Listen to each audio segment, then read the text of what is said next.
Hello students, स्वागत है बेटा आपका एनसीईआरटी इन्फोबाइट्स के नेक्स्ट वीडियो सेक्शन में। हम आज जैसे डिजीजेज सेक्शन में बात कर रहे हैं तो मैंने आपको हीमोफीलिया के बारे में भी समझाने के लिए सोचा है।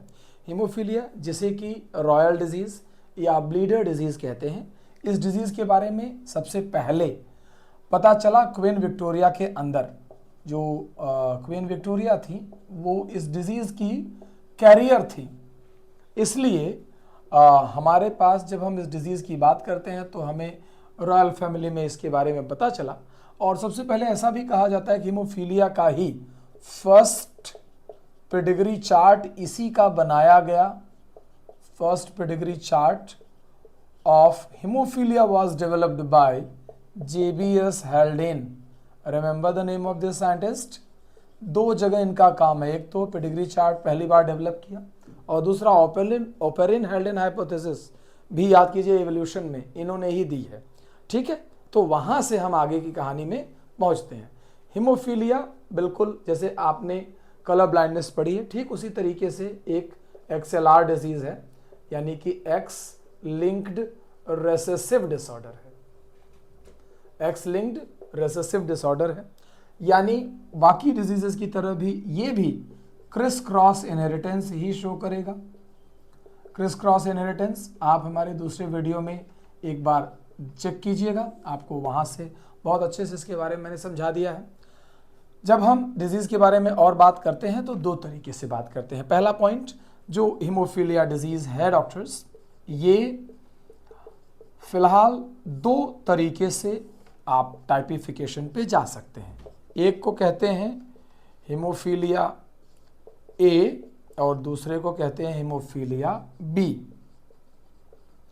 तो जो हीमोफीलिया ए है, इसके अंदर हम बोलते हैं कि इस हीमोफीलिया में ब्लड कोएगुलेशन में डिले होता है और मैं यहाँ पर बोलूँगा due to deficiency in factor याद कीजिए, जब आप ब्लड सर्कुलेशन वाला चैप्टर पढ़े थे तो वहाँ पर आप पढ़े थे कि क्लॉटिंग फैक्टर होते हैं। Due to deficiency of clotting factor 8, remember clotting factor 8 की डेफिशिएंसी से जो होता है उसे कहते हैं हीमोफीलिया ए, और जो due to deficiency of clotting factor 9 की वजह से होता है।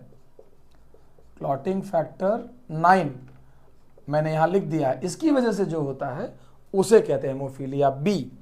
तो जो ये क्लॉटिंग फैक्टर 8 होता है, इसका नाम है AHG, पूरा नाम है एंटी हेमोफिलिक ग्लोबुलिन। क्या नाम है बेटा? एंटी हेमोफिलिक ग्लोबुलिन कहते हैं इसे।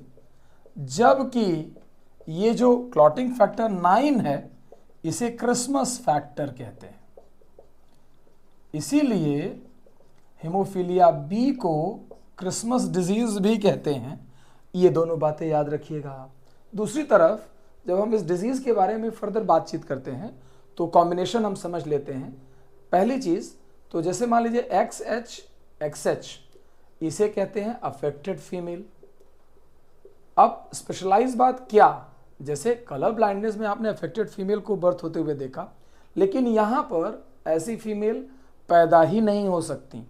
दे डाइज बिफोर बर्थ, यानी अपनी फीटल स्टेज में ही इनकी डेथ हो जाती है बेटा, और ये कभी भी लाइव पैदा नहीं होती। ऐसे जो XH है, जो कैरियर फीमेल हैं, ये मान के चलिए कि बॉर्न होती हैं, लाइफ यूजुअली लीड करती हैं like queen Victoria.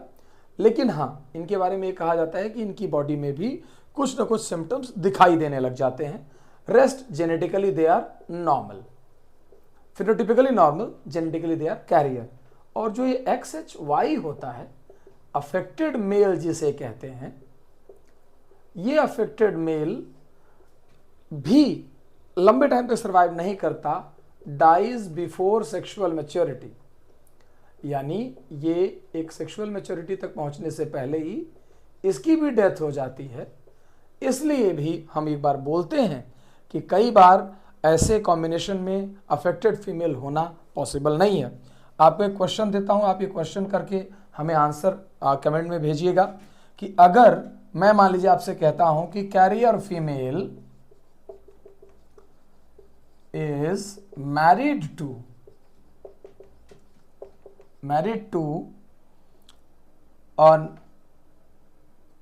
N affected male. मान लीजिए थ्योरेटिकली हम ये बात करें कि कैरियर फीमेल एक अफेक्टेड मेल से मैरिड होती है, what is the combination in their progenies. आपको बताना है कि इनके पास मेल्स कैसे पैदा होंगे, फीमेल्स कैसे पैदा होंगी। इस क्वेश्चन का आप आंसर बताइएगा और इसी तरीके से इन टॉपिक्स पर आप अपनी तैयारी करते रहिएगा। ठीक है बेटा, प्लीज़ ख्याल रखिए।